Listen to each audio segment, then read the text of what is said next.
उत्तर प्रदेश के बरेली ਵਿੱਚ ਕੁਝ ਵਿਅਕਤੀਆਂ ਵੱਲੋਂ ਮੁਸਲਿਮ ਦੁਕਾਨਦਾਰਾਂ ਨੂੰ ਕਥਿਤ ਤੌਰ ਤੇ ਦੋ ਨਾਬਾਲਗ ਕੁੜੀਆਂ ਨੂੰ ਲਾਲਚ ਦੇ ਕੇ ਲੈ ਜਾਣ ਤੋਂ ਬਾਅਦ ਸਥਾਨਕ ਵਪਾਰੀ ਸੰਗਠਨ ਨੇ ਜ਼ਿਲ੍ਹੇ ਦੇ ਧਾਰਚੂਲਾ ਵਿੱਚ ਮੁਸਲਿਮ ਦੁਕਾਨਦਾਰਾਂ ਨੂੰ ਆਪਣੀਆਂ ਦੁਕਾਨਾਂ ਬੰਦ ਕਰਨ ਲਈ ਮਜਬੂਰ ਕਰ ਦਿੱਤਾ ਹੈ ਅਤੇ ਉਹਨਾਂ ਨੂੰ ਸ਼ਹਿਰ ਤੋਂ ਬਾਹਰ ਜਾਣ ਦੀ ਧਮਕੀ ਵੀ ਦਿੱਤੀ ਹੈ।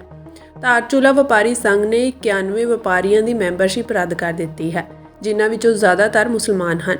ਨਾਲ ਹੀ ਯੂਨੀਅਨ ਮੈਂਬਰਾਂ ਨੇ ਪਿਛਲੇ 3 ਦਿਨਾਂ ਤੋਂ ਉਹਨਾਂ ਨੂੰ ਦੁਕਾਨਾਂ ਖੋਲ੍ਹਣ ਦੀ ਇਜਾਜ਼ਤ ਵੀ ਨਹੀਂ ਦਿੱਤੀ ਹੈ।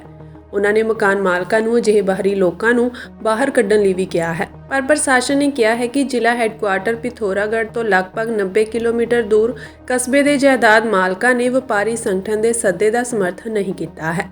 ਧਾਰਚੂਲਾ ਥਾਣੇ ਦੇ ਇੰਚਾਰਜ ਪਰਵੇਸ਼ ਅਲੀ ਨੇ ਦੱਸਿਆ ਕਿ ਨਾਬਾਲਗ ਕੁੜੀਆਂ ਨੂੰ ਲਾਲਚ ਦੇਣ ਦੇ ਦੋਸ਼ ਵਿੱਚ ਫਰਵਰੀ ਵਿੱਚ ਗ੍ਰਿਫਤਾਰ ਕੀਤੇ ਗਏ ਬਰੇਲੀ ਦੇ 2 ਵਪਾਰੀਆਂ ਤੇ ਭਾਰਤੀ ਦੰਡਾਵਲੀ ਦੀ ਧਾਰਾ 363 ਅਤੇ 376 ਅਤੇ ਜਿਨਸੀ ਅਪਰਾਧਾਂ ਤੋਂ ਬੱਚਿਆਂ ਦੀ ਸੁਰੱਖਿਆ ਐਕਟ ਸਮੇਤ ਸਬੰਧਤ ਧਾਰਾਵਾਂ ਤਹਿਤ ਦੋਸ਼ ਲਗਾਏ ਗਏ ਹਨ। ਪਿਥੌਰਾਗੜ੍ਹ ਦੀ ਜ਼ਿਲ੍ਹਾ ਮੈਜਿਸਟ੍ਰੇਟ ਨੇ ਕਿਹਾ ਕਿ ਅਸੀਂ ਉਹਨਾਂ ਤੱਤਾਂ ਵਿਰੁੱਧ FIR ਦਰਜ ਕੀਤੀ ਹੈ ਜਿਨ੍ਹਾਂ ਨੇ ਦੁਕਾਨ ਮਾਲਕਾਂ ਨੂੰ ਆਪਣੀਆਂ ਦੁਕਾਨਾਂ ਬੰਦ ਕਰਨ ਲਈ ਮਜਬੂਰ ਕੀਤਾ ਹੈ। ਉਹਨਾਂ ਕਿਹਾ ਕਿ ਕਿਸੇ ਵੀ ਗੈਰ ਕਾਨੂੰਨੀ ਗਤੀਵਿਧੀ ਦੀ ਇਜਾਜ਼ਤ ਨਹੀਂ ਦਿੱਤੀ ਜਾਵੇਗੀ। ਸ਼ਹਿਰ ਤੋਂ ਬਾਹਰ ਦੇ ਵਪਾਰੀਆਂ ਨੂੰ ਪੂਰੀ ਸੁਰੱਖਿਆ ਦਿੱਤੀ ਜਾਵੇਗੀ। ਧਾਰਚੂਲਾ ਦੇ SDM ਨੇ ਕਿਹਾ ਹੈ ਕਿ ਜ਼ਿਲ੍ਹਾ ਪ੍ਰਸ਼ਾਸਨ ਉਹਨਾਂ ਵਪਾਰੀਆਂ ਨੂੰ ਪੂਰੀ ਸੁਰੱਖਿਆ ਪ੍ਰਦਾਨ ਕਰੇਗਾ ਜਿਨ੍ਹਾਂ ਦੀ ਮੈਂਬਰਸ਼ਿਪ ਰੱਦ ਕਰ ਦਿੱਤੀ ਗਈ ਹੈ।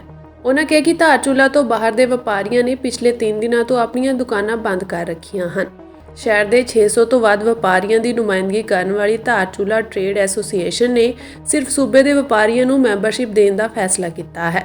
ਟ੍ਰੇਡ ਐਸੋਸੀਏਸ਼ਨ ਦੇ ਸਕੱਤਰ ਮਹੇਸ਼ ਗਰਬਿਆਲ ਨੇ ਕਿਹਾ ਕਿ ਬਾਹਰੋਂ ਆਉਣ ਵਾਲੇ ਵਪਾਰੀ ਇਸ ਸੰਵੇਦਨਸ਼ੀਲ ਸਰਹੱਦੀ ਕਸਬੇ ਵਿੱਚ ਅਪਰਾਧਕ ਗਤੀਵਿਧੀਆਂ ਵਿੱਚ ਸ਼ਾਮਿਲ ਹਨ, ਜਿਸ ਨੂੰ ਬਰਦਾਸ਼ਤ ਨਹੀਂ ਕੀਤਾ ਜਾ ਸਕਦਾ। ਹਾਲਾਂਕਿ ਇਸ ਘਟਨਾ ਵਿੱਚ ਕੁੜੀਆਂ ਨੂੰ ਬਚਾ ਲਿਆ ਗਿਆ ਸੀ ਅਤੇ ਘਟਨਾ ਦੇ ਤੁਰੰਤ ਬਾਅਦ ਮੁਲਜ਼ਮਾਂ ਨੂੰ ਵੀ ਗ੍ਰਿਫਤਾਰ ਕਰ ਲਿਆ ਗਿਆ ਸੀ, ਪਰ ਇਸ ਕਾਰਨ ਸ਼ਹਿਰ ਵਿੱਚ ਬਾਹਰੋਂ ਆਏ ਵਪਾਰੀਆਂ ਵਿਰੁੱਧ ਤਣਾਅ ਪੈਦਾ ਹੋ ਗਿਆ ਹੈ। ਉੱਤਰਕਾਸ਼ੀ ਜ਼ਿਲ੍ਹੇ ਦੇ ਪੁਰੋਲਾ ਵਿੱਚ ਇਸੇ ਤਰ੍ਹਾਂ ਦੀ ਸਥਿਤੀ ਕਾਰਨ ਪਿਛਲੇ ਸਾਲ ਜੂਨ ਵਿੱਚ ਅਪਰਾਧਕ ਪ੍ਰਕਿਰਿਆ ਜ਼ਾਬਤਾ ਦੀ ਧਾਰਾ 144 ਲਾਗੂ ਕੀਤੀ ਗਈ ਸੀ।